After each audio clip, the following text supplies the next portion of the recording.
খরিফ মরশুমে টাকা কি পাওয়া যাবে না? কৃষক বন্ধু কি বন্ধ হয়ে যাচ্ছে, নাকি আরো বেশি কৃষক পাবেন পিএম কিষানের সুবিধা? এইমাত্র সামনে এসেছে বড় আপডেট। আজকের তথ্য আপনার জন্য খুবই গুরুত্বপূর্ণ হতে পারে, তাই ভিডিওটি শেষ পর্যন্ত অবশ্যই দেখুন।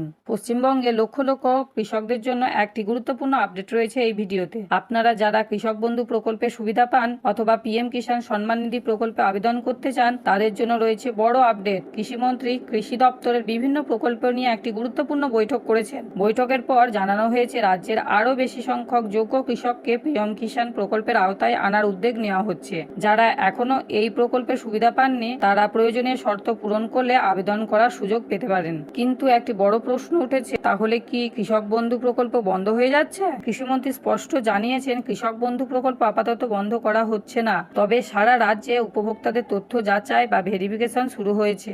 ভূমিহীন কৃষি শ্রমিক এবং বাংলা শস্য বীমা প্রকল্পের ক্ষেত্রেও এই যাচাই প্রক্রিয়া চালানো হবে। কারা প্রকৃত যোগ্য কৃষক এবং কারা ভুল বা ভুয়ো তথ্য দিয়ে সুবিধা নিচ্ছেন, আধিকারিকরা খতিয়ে দেখছেন। যাচাই শেষ হলে অযোগ্যদের নাম তালিকা থেকে বাদ দিয়ে শুধুমাত্র প্রকৃত যোগ্য কৃষকদের সরকারি সুবিধা দেওয়া হবে। এবার প্রশ্ন হলো, পিএম কিষান নিয়ে কেন এত আলোচনা?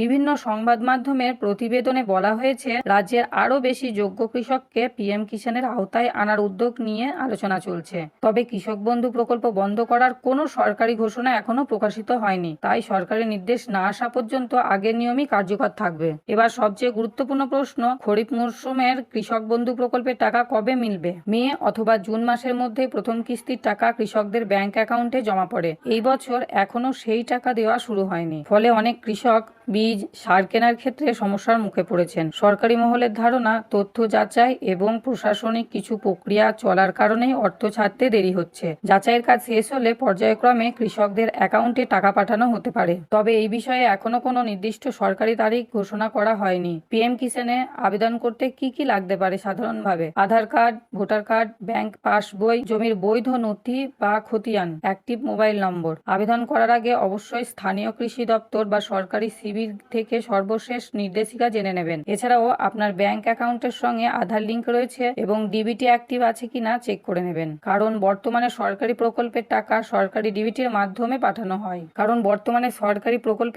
সরাসরি ডিবিটির মাধ্যমে পাঠানো হয়। দুই প্রকল্পে কত টাকা পাওয়া যায়? 1 একর বা তার বেশি জমি থাকলে সর্বোচ্চ 10,000, 1 একরের কম জমি থাকলে বছরে 4,000। এই টাকা বছরে 2 কিস্তিতে দেওয়া হয়।